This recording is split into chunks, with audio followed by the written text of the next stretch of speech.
చెప్పేటువంటి అభిప్రాయాన్ని మనం చూసాం. చెప్పినటువంటి వారు కూడా కామన్గా చెప్పినటువంటిది ఏంటి, ఇన్వెస్టిగేషన్ ఏజెన్సీ చేసినటువంటి ప్రొసీజర్ రిమాండ్కి తీసుకోవడం సంబంధించి కానీ లేదా జరుగుతున్నటువంటి ఇన్వెస్టిగేషన్ కానీ అవి పద్ధతి ప్రకారమే జరుగుతున్నాయి తప్ప ఎక్కడా కూడా లాప్సెస్ అనేటువంటివి లేవు అనేటువంటిది కామన్ అభిప్రాయాన్ని వాళ్ళు వ్యక్తపరచడం జరిగింది. గతంలో కూడా ఇలాగే 2015లో ఓటుకు నోటు కేసు దొరికిపోయినప్పుడు కూడా ఈ రకమైనటువంటి వాదన చేసి సెక్షన్ 8 అమల్లో ఉంది హైదరాబాద్లో, మీకు పోలీసులు ఉన్నారు, మాకు పోలీసులు ఉన్నారు, మీకు ఏసీబీ ఉంది, మాకు ఏసీబీ ఉంది, నేను ఫోన్ ట్యాపింగ్ చేయగలను అని ఈ రకమైనటువంటి వితండవాదం చేసి తప్పించుకునేటువంటి ప్రయత్నం చేశారు. సరే, అవన్నీ కూడా కోర్టులో నడుస్తూ ఉన్నాయి, ఇప్పుడు జరగాల్సింది జరుగుతూ ఉంది. గతంలో మేము అనేక సందర్భాల్లో గవర్నమెంట్ ఆఫ్ ఆంధ్రప్రదేశ్ ఏం చెప్పింది, గతంలో అనేక కోర్టులు, దాదాపు 6 కోర్టులు సెక్షన్ 17A అనేటువంటిది వర్తించదు, అది ఏ రోజైతే అమల్లోకి వచ్చిందో అమల్లోకి వచ్చిన తర్వాత జరిగినటువంటి ఇటువంటి క్రిమినల్ అఫెన్సెస్ లేకపోతే ఇటువంటి కరప్షన్ అలిగేషన్స్ ఇవన్నీ కూడా ఆ చట్టం అమల్లోకి వచ్చిన తర్వాత చేస్తే అవి వర్తిస్తారు తప్ప లేకపోతే లేదు అనేటువంటిది 6 కోర్టులు చెప్పినాయి, దాదాపు 6 హైకోర్టులు చెప్పినాయి. మరి అంత క్లియర్ కట్గా ఉన్నదాని మీద అది బేస్ చేసుకొని గవర్నమెంట్ ఏజెన్సీస్ కానీ ఇన్వెస్టిగేషన్ ఏజెన్సీస్ కానీ గవర్నమెంట్ ఆఫ్ ఆంధ్రప్రదేశ్ కానీ ఫైట్ చేస్తూ ఉంది, క్లియర్ కట్గా కనబడతా ఉంది. ఈరోజు వచ్చినటువంటి ఈ తీర్పు చూసిన తర్వాత చంద్రబాబు నాయుడు గారు బోన్లో నిలబడి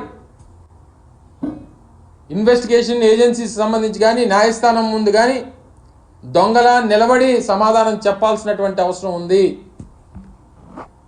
చంద్రబాబు నాయుడు అనేటువంటి వ్యక్తి 52 రోజులు జైలు శిక్ష అనుభవించి వ్యక్తిగతమైనటువంటి ఆరోగ్య కారణాలు ఇతర కారణాలు చెప్పి బెయిల్ మీద ఉన్నటువంటి ఒక దొంగే తప్ప ఈరోజు వచ్చినటువంటి తీర్పు వల్ల లేకపోతే ఇంకో దాని వల్ల ఏదో నిజాయితీ పరుడనో లేకపోతే ఏ అమాయకి చక్రవర్తనో లేకపోతే ఈ కేసుకి ఆయనకి సంబంధం లేదనో ఎక్కడా కూడా న్యాయస్థానం చెప్పలేదనేటువంటిది గమనించమని చెప్పుకోరుతా ఉన్నా ప్రజలందరినీ కూడా. ఈ వచ్చినటువంటి తీర్పుని వారికి నచ్చినట్టు ఈరోజు సుప్రీంకోర్టు చీఫ్ జస్టిస్ నేతృత్వంలో ఉన్నటువంటి దానికి వారు బదలాయించారు. సరే, ఒకరి వాదన ఒకలా ఉంది, ఒకరి వాదన ఒకలా ఉంది, కామన్ ఇష్యూస్ అన్నీ కూడా వాళ్ళు సమర్థించుకునేటువంటి ప్రయత్నం ప్రభుత్వం మనం సమర్థించాం, వారు చెప్పుకునేటువంటి ప్రయత్నం చేశారు, వారు దాన్ని అంగీకరించారు, ప్రొసీజర్స్ని ఎక్కడా కూడా డివియేట్ చేయలేదనేటువంటి మాట చెప్పారు. ఈ సెక్షన్ 17A అనేటువంటిది ఇట్స్ ప్రొసీజరల్ యాక్ట్, ఒకటి ప్రొసీజరల్ యాక్ట్, అది దాన్ని చేయాలా లేదనేటువంటిది ఉన్ని దాని రూల్ పొజిషన్ ప్రకారం నిర్ణయం తీసుకుంటారు. దానికి సమాధానం చెప్పడం మానేసి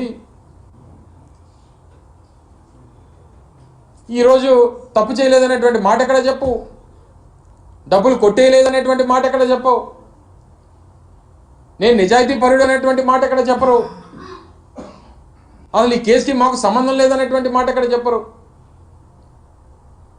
చివరికి వచ్చి చెప్పేది ఏంటంటే మీరు చేసినటువంటి ప్రక్రియ కరెక్ట్ కాదనేటువంటి చెప్తారు.